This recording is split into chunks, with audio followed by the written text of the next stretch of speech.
네, 반갑습니다. 우리 앞뒤 좌우로 인사하겠습니다. 사랑합니다. 축복합니다. 네, 잘 오셨습니다.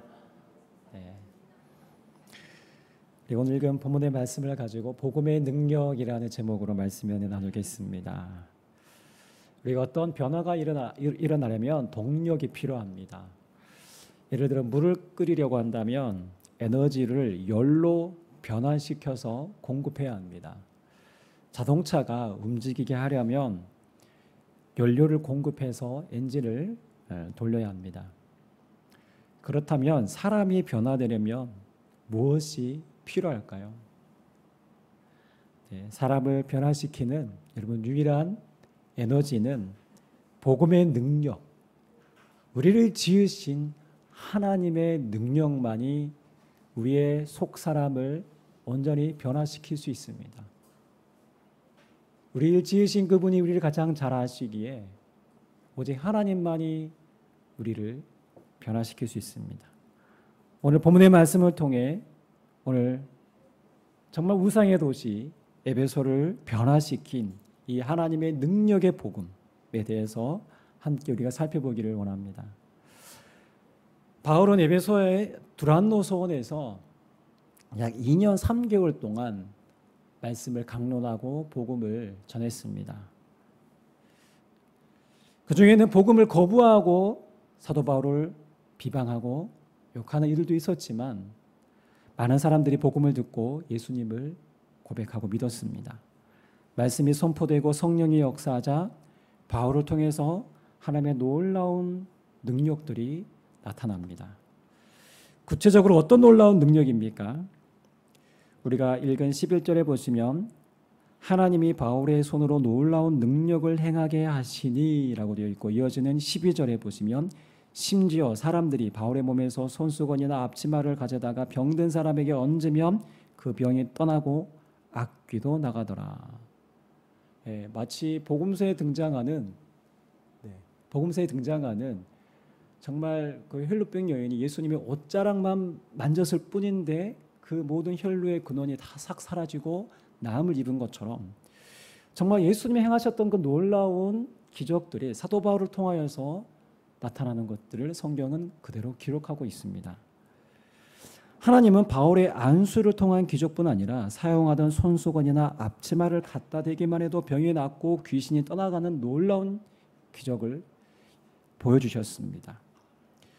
여러분, 이 사건은요, 당시 에베소 전체가 발칵 뒤집힐 만한 놀라운 소식이었습니다. 탑 뉴스거리였습니다.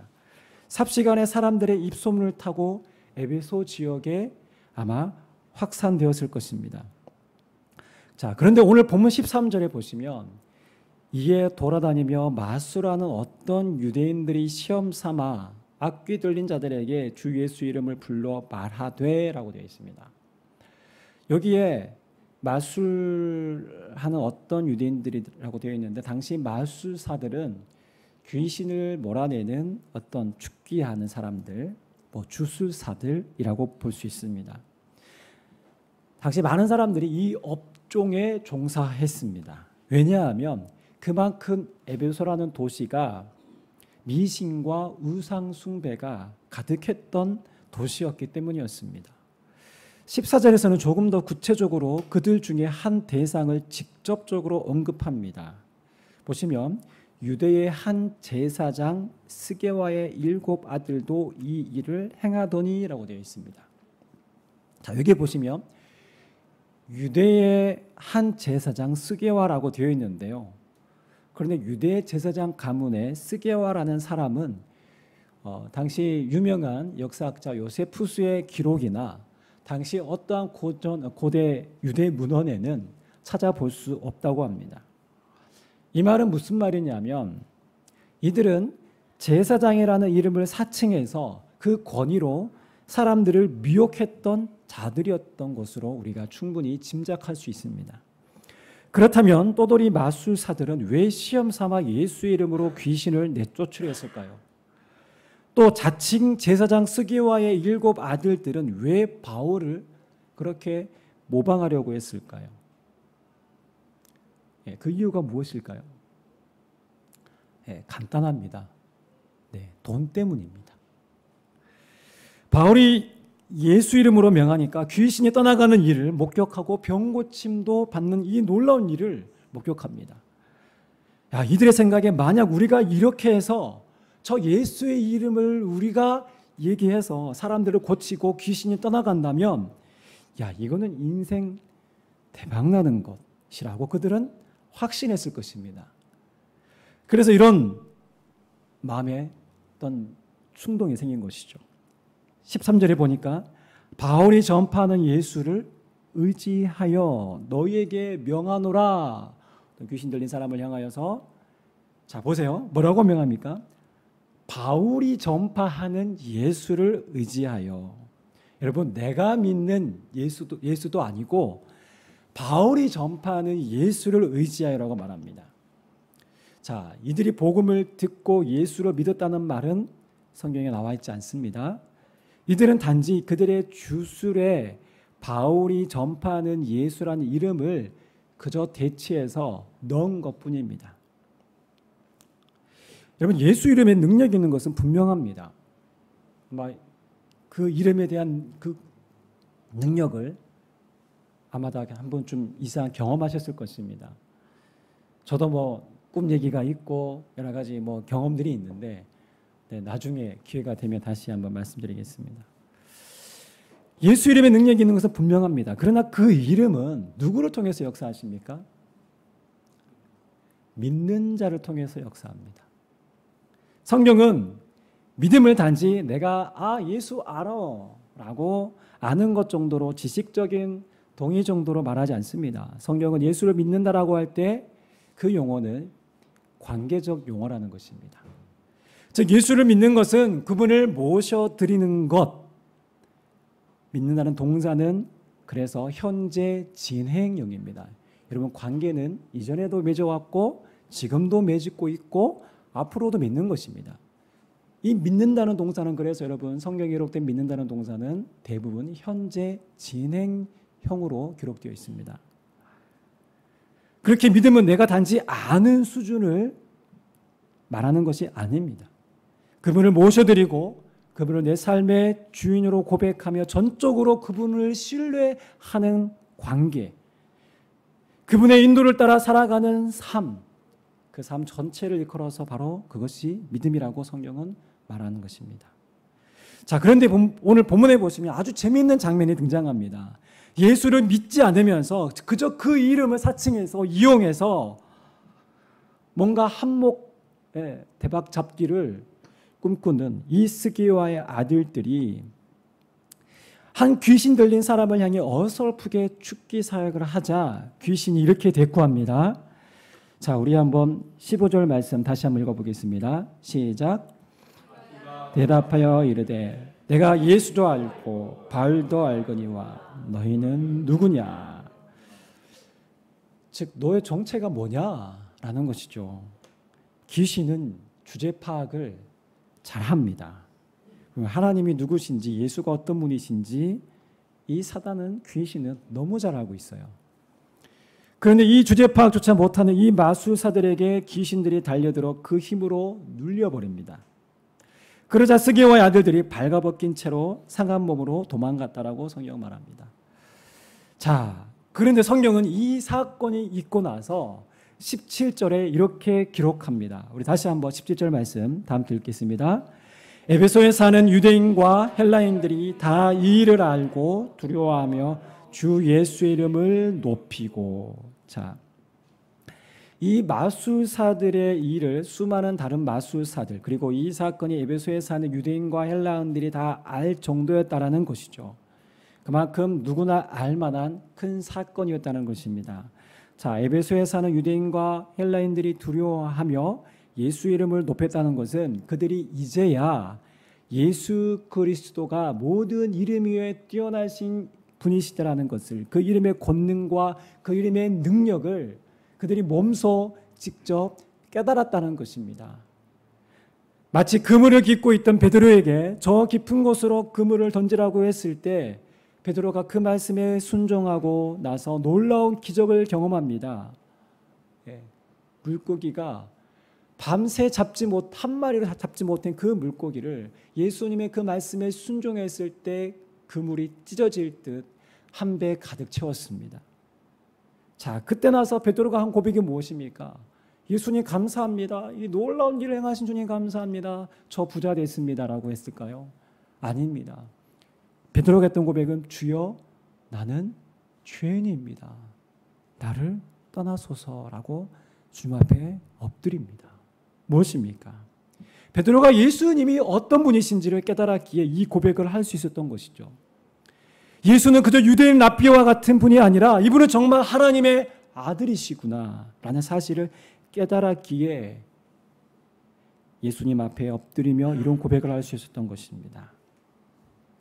에베소에 사는 유대인과 헬라인들이 복음을 듣고 예수 그리스도의 능력을 몸소 보게 되자 그들은 모든 이름에 뛰어난 예수 그리스도를 깨닫게 되었습니다. 그들이 섬기는 위대한 여신 아데미 여신보다 그들이 믿고 의지하던 그 어떠한 신들보다 그 모든 것을 파하시고 진정한 믿음의 주 되시는 바로 믿음의 대상이 되시는 분이 예수 그리스도이심을 그들이 비로소 깨닫게 되었다라는 사건입니다. 그래서 18절에 보시면 믿은 사람들이 많이 와서 자복하여 행한 일을 알리며라고 되어 있습니다. 자, 여기 잘 보시면 믿은 사람들이라고 표현되어 있습니다. 어떤 사람들요? 믿은 사람들. 여러분 그냥 개역개정으로 보시면 지금 바로 믿은 사람인지 이미 전에 믿은 사람인지 잘 구분이 안 가죠. 확실히 잘 모릅니다. 그런데 헬라어는요 되게 과학적인 언어예요. 네. 시변화, 격변화부터 해서 성변화 정확하게 기록하고 있습니다. 그래서 헬라 원에는 정확하게 표현되어 있습니다. 여기서 믿은 사람들로 번역된 단어가 페피스튜코톤이라는 완료 분사형입니다. 이게 무슨 말이냐면 여기에서 믿은 사람들은 지금 막 믿은 사람들이 아니라 이미 이전에 예수를 복음을 한 번쯤은 다 들었고 나 예수 믿어요라고 고백했던 사람들이에요. 이미 신앙을 가졌던 사람들이었습니다. 여러분 그렇다면 무슨 말일까요? 그들은 예수를 믿었으나 여전히 자신들의 죄악된 삶을 청산하지 못한 자들이었습니다. 두 주인을 섬기는 자들이었습니다. 예수를 믿는다고 하면서 여전히 당시 죄악된 문화인 마술과 주술과 부적을 의지하며 예수도 믿고 아데미 여신을 비롯한 여러 우상도 믿는 바로 혼합주의자들이었습니다. 겉으로는 예수님을 믿는다고 하면서도 전혀 예수님과 관계하지 않는 껍데기 신앙에 불과했습니다. 그러니 삶의 아무런 변화도 복음의 능력도 나타나지 않았던 것이죠. 경건의 모양은 있으나 경건의 능력을 상실한 자들이었습니다. 그러나 이 사건을 통해서 그들이 믿고 들었던 복음의 능력이 얼마나 크고 예수의 이름이 어떤 능력과 권세를 지니신 분임을 그들이 실감하게 되었습니다. 그러자 자신들의 이전에 행한 악한 행위들을 공개적으로 자백하기 시작합니다. 하나님만이 참신이시구나. 예수 그리스도가 살아계시구나. 그분이 모든 악한 것을 무너뜨리시는 능력이심을 눈으로 직접 보며 확실히 깨닫게 된 것입니다. 여러분 이것은 곧 변화의 시작을 알리는 중요한 구절입니다.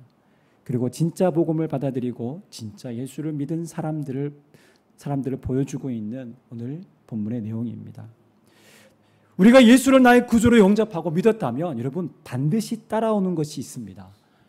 그것은 바로 삶의 변화입니다. 변화는 내가 주도하는 것이 아닙니다.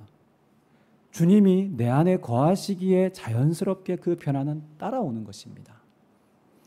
억지로 내가 변화되려고 몸부림치는 것이 아니라 내 안에 예수님과의 진정한 사랑, 사귐이 시작되면 내 안에 거짓됨과 내 안에 모든 악한 것과 죄악된 것들이 멀어지게 되는 것입니다. 빛 대신 주님이 내 안에 오시면 어둠이 설 자리가 없는 것입니다.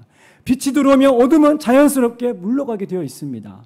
우리의 삶에 지속적으로 예수님과 교제하면 우리 안에 어둠은 떠나는 것이 지극히 당연합니다.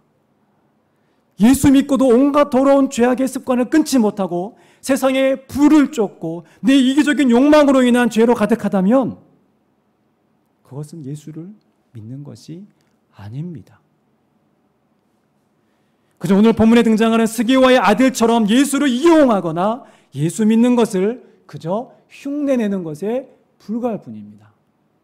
그들에게는 아무런 능력도 아무런 삶의 변화도 나타나지 않았습니다. 그러나 비록 과거에는 그러했지만 예수가 어떤 분이신지를 확실히 깨달은 자들은 이제 그분을 자신의 구주로 주인으로 인정하고 모신 자들의 삶은 변화될 수밖에 없습니다. 왜냐하면 빛 대신 주님이 우리 안에 거하시고 우리 안에 말씀하시고 우리 안에 역사하시기 때문입니다. 여러분, 시궁창에서야 시궁창에 빠져보신 적 있으세요? 저는 완전 냄새나는 그 시궁창에 온몸을 다 빠진 적이 있습니다. 저는 그 악취를 지금도 생생하게 기억합니다. 여러분, 시궁창에서는 온갖 오물과 더러운 음식물 쓰레기가 있어도 여러분, 거기가 거기예요. 그런데 내가 죄 가운데 살 때는 죄가 죄인지도 모르고 살았다는 것입니다. 자, 그러나 여러분, 깨끗하게 아주 정돈된 방 안에 더러운 오물과 음식물이 있다면 여러분, 방치하겠습니까? 그냥 내버려 두겠습니까? 그 냄새를 아우 향기롭네 하면서 그저 맡으시겠습니까? 아니죠. 과감히 내다 버려야 합니다. 왜냐하면 그것은 무가치하기 때문입니다. 필요 없기 때문입니다.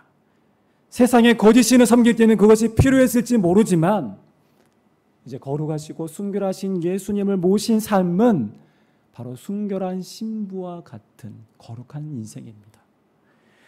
그래서 오늘 본문 19절에 놀라운 사건을 누가는 아주 그 본문을 자세하게 기록하고 있습니다. 믿은 사람들 중에는 분명 주술적인 행위를 그대로 하던 마술사들이 있었습니다.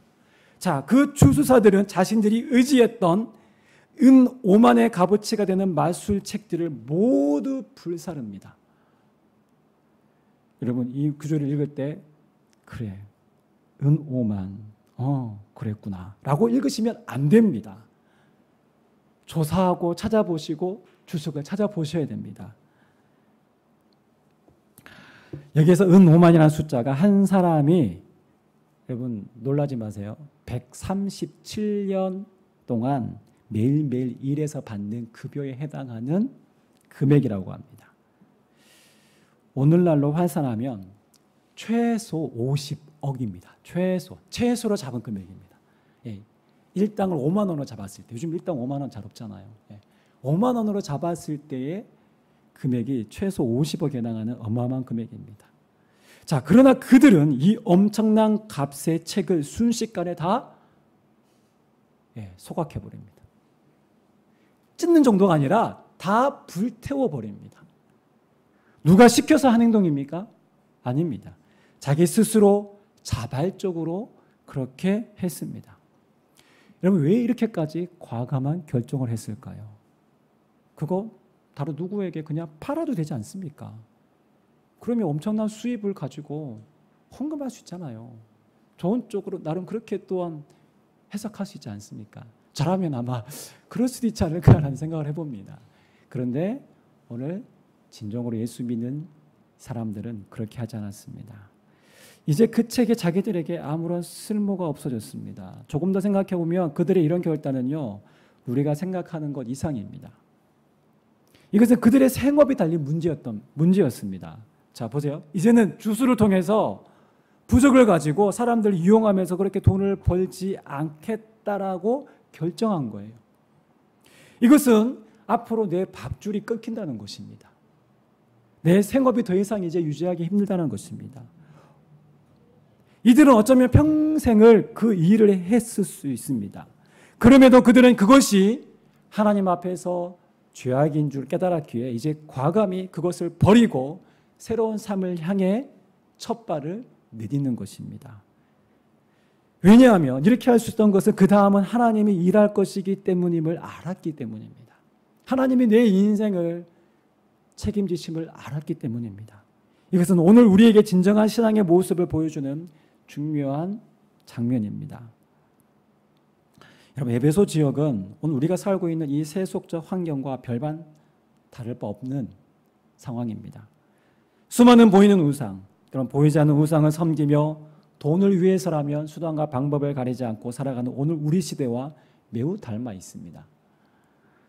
그러나 생명의 복음이 들어가고 말씀이 선포되고 하나님의 능력이 드러나자 그 어둠의 땅에도 여러분 교회가 세워지고 수많은 영혼들이 주께 돌아오고 더 나아가 과감하게 자신들의 모든 죄악을 청산하고 하나님께로 완전히 돌이키는 인생으로 변화되었습니다. 복음은 죄악된 삶을 하나님께로 돌이키는 능력입니다. 복음은 능력입니다. 그러나 복음은 마술이 아닙니다. 마술은 무엇입니까? 마술은 하나님께 겸손히 복종하는 대가를 치르지 않고 능력을 줄 수 있다라고 말합니다. 오늘도 사단은요, 우리에게 마치 예수를 이렇게 마술처럼 믿으라고 속삭입니다. 예배 대충 드려도 됩니다. 예수 대충 믿어도 됩니다. 라고 말합니다. 너의 이속을 먼저 찾으라고 합니다. 주일은 예배 드리고 나머지 요일은 네가 하고 싶은 대로 네 욕망대로 살아도 된다라고 부추깁니다. 섬김, 희생, 포기, 그런 것은 오늘 이 시대와 너무 맞지 않다라고 우리에게 계속해서 부단히 속삭입니다. 또 한편으로는 예수 믿으면 마술처럼 내가 말하는 것을 쉽게 손에 쥘 수 있는 것으로 유혹합니다. 예수 믿으면 나의 기도 제목의 모든 리스트들이 응답되어야 한다라고 생각하게 합니다.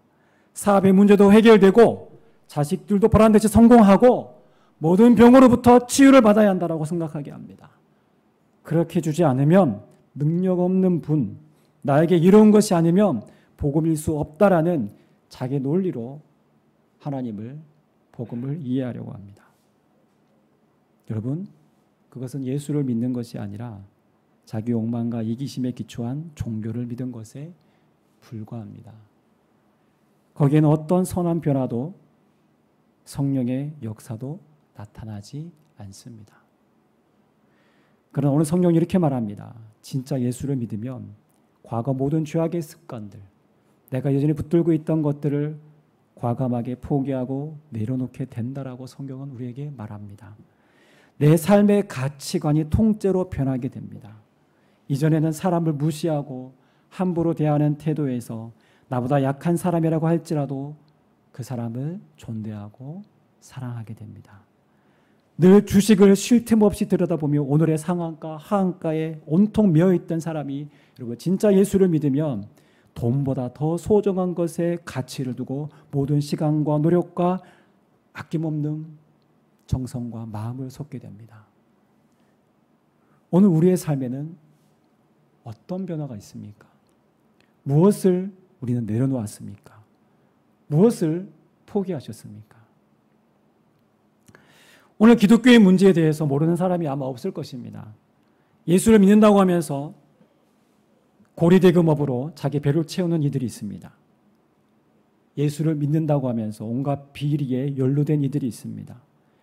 예수를 믿는다고 하면서 온갖 말로 남을 험담하고 비방하는 이들이 있습니다. 예수를 믿는다고 하면서 나는 상사고 나는 힘이 있는데 라고 하면서 자기 부하를 함부로 마치 노예처럼 부리는 이들이 있습니다. 예수를 믿는다고 하면서 세상의 온갖 재미에 빠져 오로지 자기만 위해 사는 이들이 있습니다. 정말 예수 믿는 건 맞습니까?